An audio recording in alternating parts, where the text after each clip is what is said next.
So Corey Lewandowski was floating the idea of maybe the military funds this whole thing to build the wall. Take a look. But if the president has to use the military to build this wall or use funds from the military, then let's do that, because there's nothing more important than the sovereignty of our country. All right. So the military does it. To former deputy assistant to the Secretary of Defense, Jim Mattis, Amber Smith. Can they do that, Amber?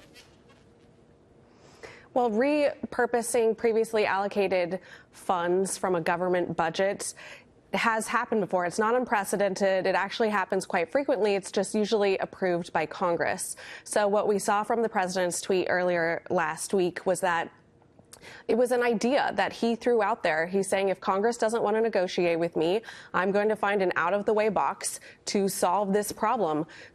Building the wall was President Trump's #1 campaign promise to the American people, and people voted for him on that issue. So I think what he wants to do is he wants to find a way to make it happen when Congress has been blocking him every single step of the way. And so he's going to try to find another way. I think the administration is looking into legalities right now in terms of ways that they can actually make this happen. But right now it's just an idea. There hasn't been any sort of formal policy proposal just yet. But I think if things are okay legally, then maybe they will see in the future if they can move forward with it. All right. Now, I don't know the legalities with that. So I've heard from people who say he can't do that, and others who say, yeah, he can do it. To your point, it's just reappropriating funds already designed. But your old boss, I mean, would Jim Mattis go along with that?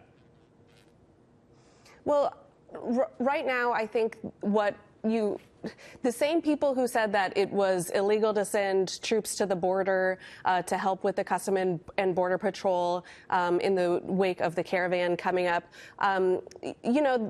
the troops have been sent to the border under President Bush, under President Obama. So it really is just a polarizing issue of politics. But this is different than that, right? I mean, this would be if the president got his wish and had all $25 billion put aside, the eventual cost of such a wall or border, that would be very different, right?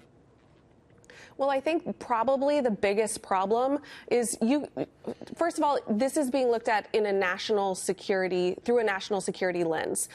This isn't just an immigration issue. This is a national security issue. And as the commander-in-chief, his #1 job is to protect the American people. And if that means moving the military to build a structure that's going to protect the American people, then that's the way that he will pursue this. But where this gets a little bit tricky is the military is already spread extremely thin with all of the conflicts that we are involved in around the globe. So if you're going to take a significant chunk of the military, provide them with a new mission on the southern border, much larger than what we're seeing in terms of numbers today, then you're going to have to take them and remove them from a different part of the world that they're already obligated and have a mission going on there. So that's going to be the #1 thing in terms of how are you actually going to reshuffle where troops are, their equipment, their deployment schedules. All of that doesn't just happen overnight, and that logistically is a major challenge. So that, I think, is going to be the second thing, aside from the defense budget and funding and the legalities in terms of Congress. It's going to be, okay, what part of the world are we going to be pulling troops from or activating reserve and guard troops to move them to the border? All right, Amber, thank you very, very much. Amber Smith, the former deputy assistant to Secretary Jim Mattis, the Defense Secretary of the United States.